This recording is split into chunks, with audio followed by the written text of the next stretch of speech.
Bonjour à tous, bienvenue sur Sensation. Aujourd'hui, je reçois Didier Rey, le président de l'ASPTT Rouen. Bonjour. Bonjour. Alors, le 17 décembre, vous avez organisé le Rouenning, un rendez-vous footing qui s'est déroulé à Rouen. Pourquoi avoir décidé de créer un tel événement dans la ville?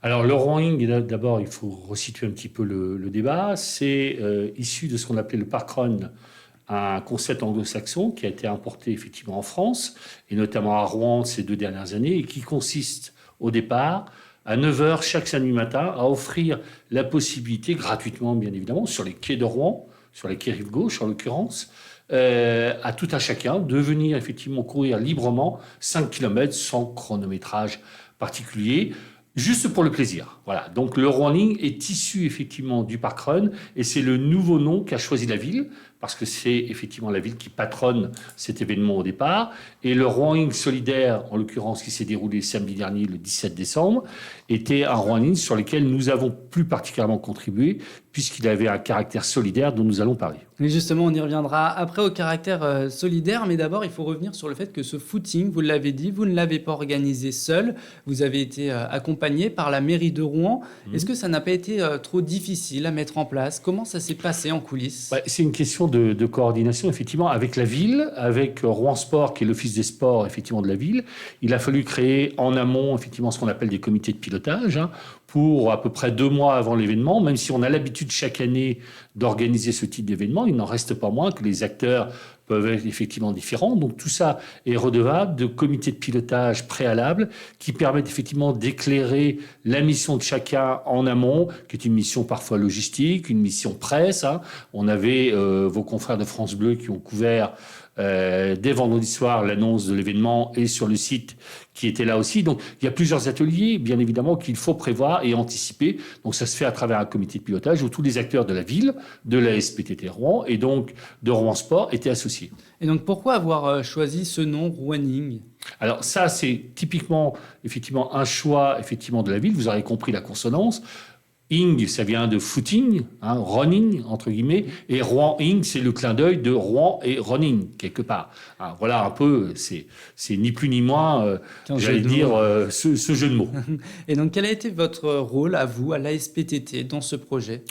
Dans ce projet, il s'agissait effectivement de fédérer pour le running solidaire de samedi dernier, de fédérer, comme on le fait chaque année à cette époque-là, de fédérer au-delà des acteurs que je viens de citer aussi, des acteurs tels que le Secours populaire aussi, avec lesquels nous avons travaillé, parce que cet événement offre, comme chaque samedi, je l'ai dit tout à l'heure, les 5 km en question.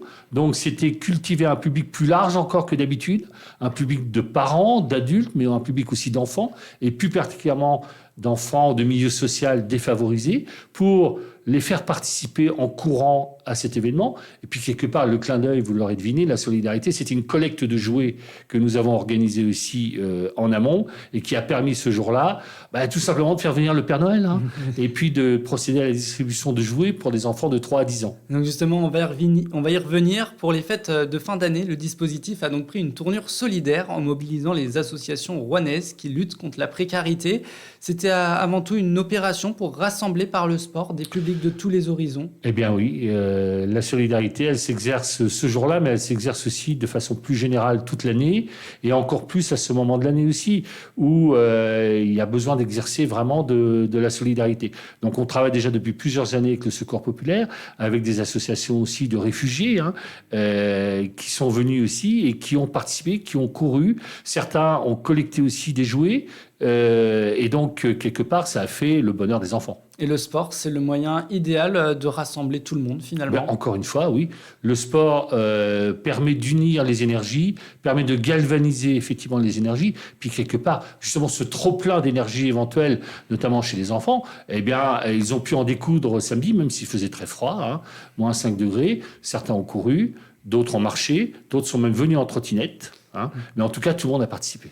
Et donc, placé sous le signe de la solidarité, le parcours de 5 km à réaliser en courant ou même en trottinette, vous l'avez dit, s'est doublé d'une distribution de cadeaux issus d'une collecte menée par l'ASPTT, justement plus tôt en décembre. Pourquoi avoir décidé de lier cet événement à une collecte et comment s'est déroulée la collecte? Parce que alors, la collecte s'est déroulée en amont, bien évidemment, de l'événement, vous vous en doutez, où on a invité effectivement les associations, les étudiants, par exemple, du campus de Mont-Saint-Aignan, du campus Pasteur, sont venus déposer parfois effectivement des jouets au siège de la SPTT, au-dessus de la gare, au 18 rue Maladrerie.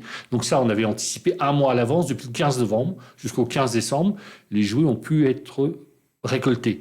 Après, on a trié effectivement les jouets. Alors, vous doutez, c'était des jouets en bon état. La demande était autour de ça. C'est pas des jouets neufs, vous en doutez, mais des jouets en tout cas en bon état qu'on a été amené effectivement à trier selon l'âge potentiel des enfants qui pourraient bénéficier de ces jouets. On a préparé effectivement tout cela. Donc tout ça, c'est une logistique derrière laquelle il y a des bénévoles qui s'impliquent aussi en amont et le jour venu pour la distribution. Alors après, on avait le Père Noël, alias Jean-François chez nous de la section judo, qui a procédé donc à la remise des cadeaux. Donc l'arrivée du Père Noël pour un certain nombre de bouts de chou qui étaient là, c'était aussi un événement. Ils ont eu l'occasion de se faire prendre en photo. Pour l'occasion. Avec leur idole, justement. Voilà. Et donc, chaque enfant dont le parent a pris part à la course du running s'est vu remettre un cadeau issu de cette collecte, justement. Le surplus a été reversé au Secours populaire de Rouen. Est-ce qu'il y avait de beaux cadeaux? Vous avez dit que c'était des cadeaux en bon état.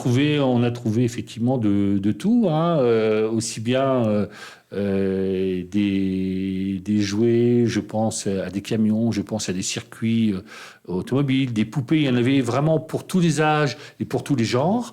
Donc, on n'a pas manqué effectivement de munitions, si je puis dire, de façon à pouvoir satisfaire aussi les enfants le plus possible. Donc, on est très satisfait de cette collecte et de cette distribution qui s'est passée aussi sous l'égide d'un parrain, Lounès Amraoui, qui fait de la boxe et qui est en lice un peu pour représenter la France au JO de 2024. Et ça, c'était important. C'était un peu le parrain de notre manifestation, sans compter la présence aussi de la mascotte du Rouen Basket Club, du RMB, avec 4 de ces joueurs qui étaient là aussi. Donc vous imaginez un peu la séance de dédicace pour les enfants aussi qui s'en est suivie. Oui, j'imagine. Cerise sur le gâteau, des joueurs du Rouen Métropole Basket ainsi que le champion de boxe Lounès Amraoui étaient présents durant cet événement. Vous l'avez mentionné.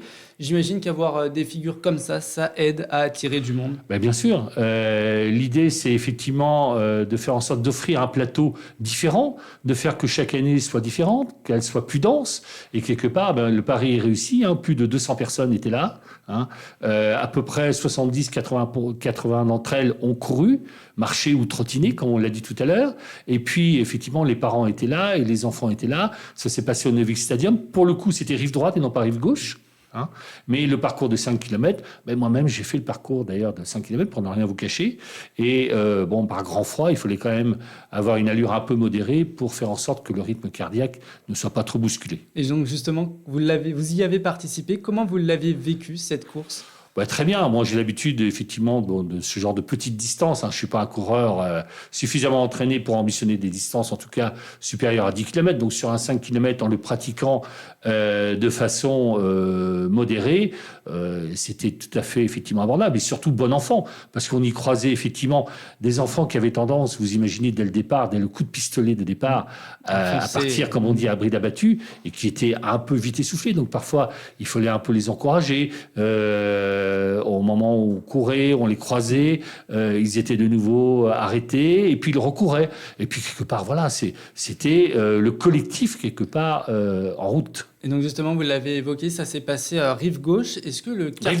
Rive droite, pardon, excusez-moi. Est-ce que le quartier était bouclé? Est-ce que c'était... Non, le quartier n'était pas bouclé pour autant. Il y avait une délimitation de la course, effectivement, avec des zones qui permettaient de savoir tout le long des 5 km, combien on avait parcouru, 1, 2, 3, 4, puis 5 km, bien évidemment. Mais le dispositif, n'offrait pas de bouclage sécuritaire particulier, d'autant qu'on était sur un samedi matin à 10h le départ, et un samedi matin de grand froid, comme vous le savez. Et donc, ce running, ce ne sera pas le dernier. Il y en aura toutes les semaines, tous les mois, même avec des thématiques. Est-ce que vous pouvez nous en dire plus ?